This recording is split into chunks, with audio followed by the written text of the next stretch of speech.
দেখুন বন্ধুরা,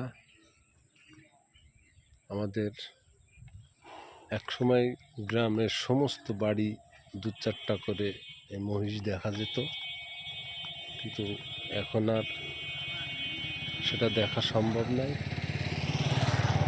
তো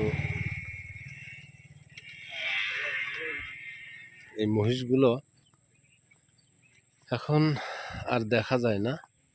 এখানে এক চাষি ভাই অনেকগুলো মহিষ লালন পালন করেন, অনেকগুলো আছে এখানে।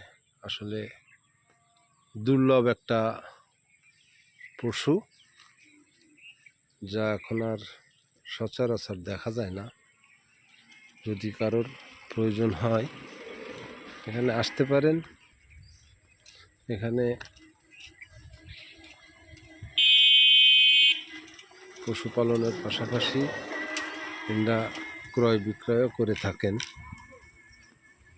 যদি প্রয়োজন হয় আমার এখানে আমার সঙ্গে যোগাযোগ করতে পারেন। ধন্যবাদ।